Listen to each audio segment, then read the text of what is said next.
लोग उन्हें mother Teresa के नाम से जानते हैं। जब भी उनका नाम आता है तो बताया जाता है कि वो करुणा, दया और सेवा भाव की प्रतिमूर्ति थी।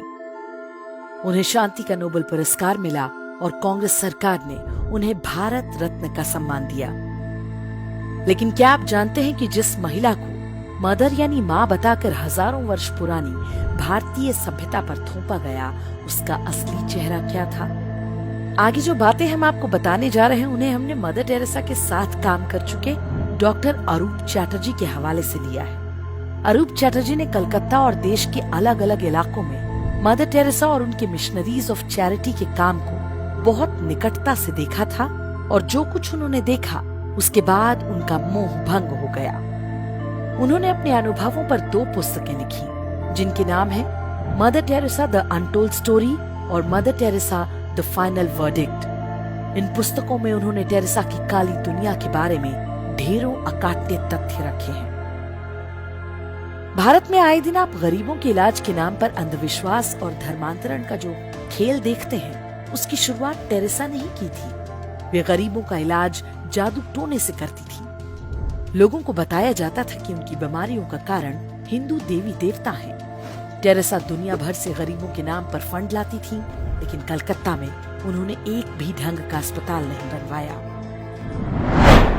टेरेसा की संस्था मिशनरी ऑफ चैरिटी के सेंटर्स में गरीबों पर नई दवाइयों के परीक्षण कराए जाते थे, यानी मजबूर लोगों को गिनी पिग बनाया जाता था। कई बार उन लोगों की मौत हो जाया करती थी। टेरेसा कहती थी कि जीसस ने उन्हें अपने पास बुला लिया।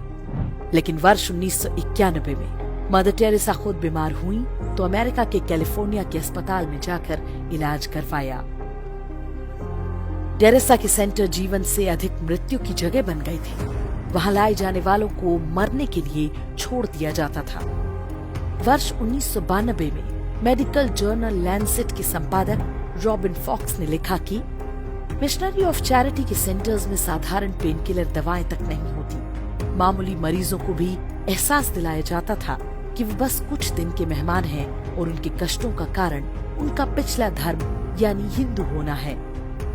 उपचार न मिलने के कारण हर दिन बड़ी संख्या में लोगों की मौत होती थी, जबकि उन्हें सामान्य दवाओं और देखभाल से ठीक किया जा सकता था।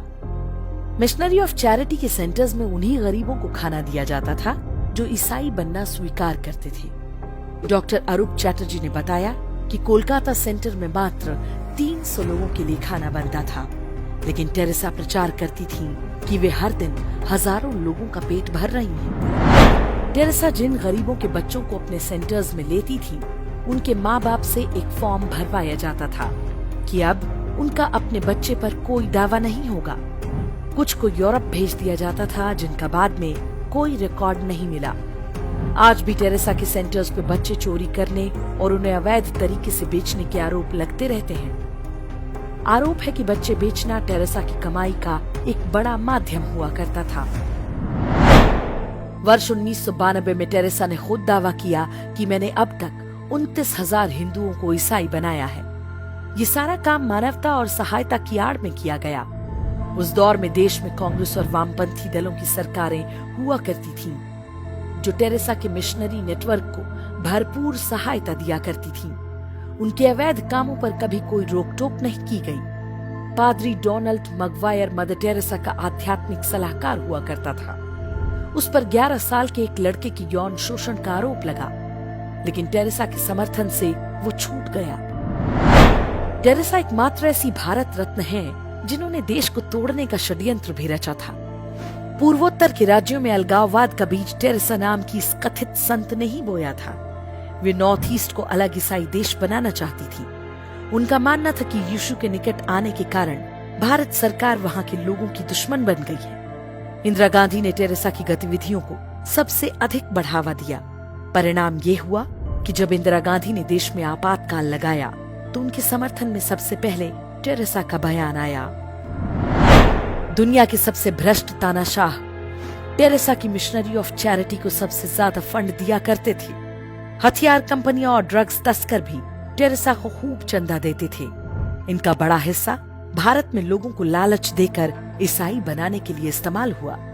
टेरेसा भारत में रहती थी लेकिन अपना सारा पैसा वो वेटिकन के बैंकों में रखा करती थी। मरने के बाद भी उनका ये पैसा भारत नहीं आया। वर्ष 2017 में ये समाचार आया था कि यदि टेरेसा के पैसों को निकाला जाए तो वेटिकन के बैंक खाली हो जाएंगे। वर्ष 2016 में वेटिकन ने टेरेसा को संत की उपाधि दी थी। जिन दो